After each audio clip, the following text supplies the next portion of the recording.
Welcome to this second part of my demonstration of data analysis of longitudinal data using my spinal gator clustering method. So what I'm going to do here is I'm going to use the cluster labels I made for a sample of the whole data and extend it to all FCS files, to all data. And in total here we have almost 11 million events, and I'm going to have to pause this video at a point because processing 11 million files takes a little time. Well, actually reading in the FCS files takes half of the time and processing the files take the other half, and in total that's going to take us half an hour. So I'm going to start out to enable matplotlib widgets, to import packages that I've constructed, and then I construct an object of the class that expands labeled, and it has to know where are the FCS files that I downloaded, and it has to know where are the labels, or where are the sampled, the labels on a subsample of that data. So I have to show the path to those places, and then there's some stuff here. So these meta keys is a little bit complicated because I prefer the P and N, but the downloaded data uses P and S, so I switch back and forth between those here. So now things are going to take a little time. This is the thing that is going to take us, I think, half an hour. So luckily or unfortunately, we get a warning every time we load in an FCS file. So now we are loading in an FCS file and we're starting to process it. And when that is done, I'm going to pause the video and let the rest process without you looking at it. So just for an idea, I let the first one complete. Yeah, and what is in here, so I expand the labels and I save the result.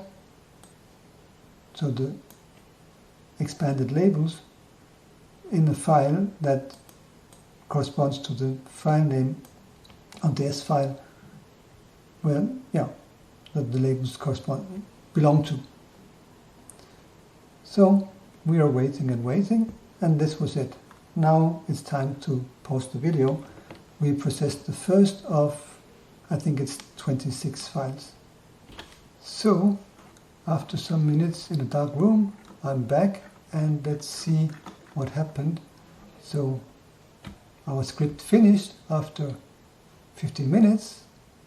So now we have been clustering almost 11 million events and save the results. So what I'm going to do next is I'm going to load the results back in and make a table that shows which clusters correspond to which files, or in which files or which clusters big, which are big for certain files. So that's what I'm doing now. So I'm constructing this by a method that I made, and here's a little mess because this is something I just made for this occasion.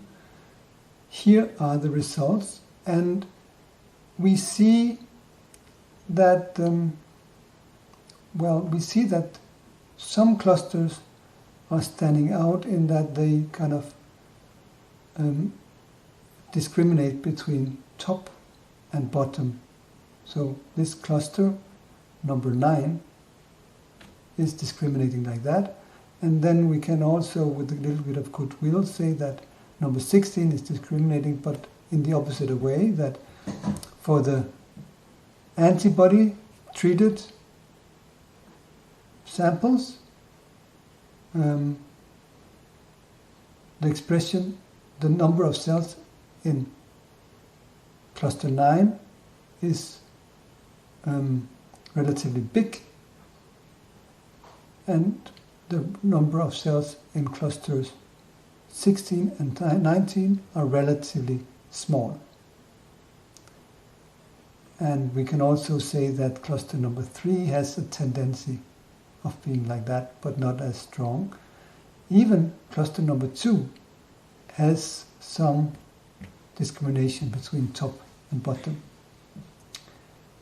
So then we go back and have a look at, in particular, cluster 9, 16, and 19.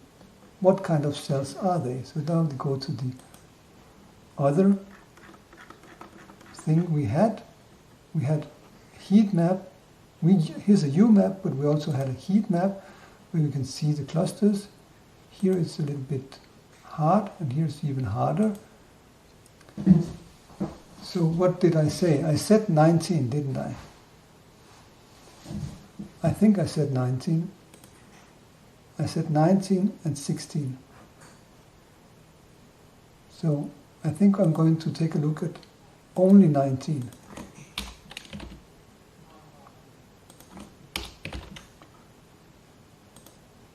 Only cluster 19 looks like this. So it's positive for CD4, CD90, CD44, CD27. And then we can have a look at the other one. That was 16, wasn't it? Do we see 16 anywhere here? 16 is hard to spot because the illustration is so small, but we have it here. We can take from 14 to 26 and look at those. 14 to 26. Make a heat map. So 16, what is particular about 16? It's again the CD19, CD27. That's the same as 19. CD90, CD27. So what is discriminating them? Here we have 3 and 4. 16 we have 3 and 4. So there are, at a first look they're identical. But then when we go to our other illustration, 16 and 19, they look they're the same. So there could be considered as just one cluster. Then the other one we were intrigued by is number 9. So where is number 9? We don't see number 9 here. Here it's not. Here we have number 9. So let's go from 9 to 16. And we have 16 and 9 together in the same illustration. We make a heat map of that. So we see there are pretty. So 9 is the one that has CD86. I said I was looking for CD86. Here it is. It's number 9 that has CD86 and distinguishes the two groups. And again, CD90 is a player here. And then we can ask, well, CD90, is that something that is expressed all over the board? Well, no, it's not. It's expressed in the T cells, but not as high as here. Here it's really very high, and it's not many cells with this kind of expression. And also CD86 is very high for this cluster 9. So whatever these are, these discriminate between the treated and the untreated. And I don't know what anti-PD means, but we see a clear distinction. So we don't need any advanced statistics to see that this is something, that this is significant. But of course we can go on and do the statistics.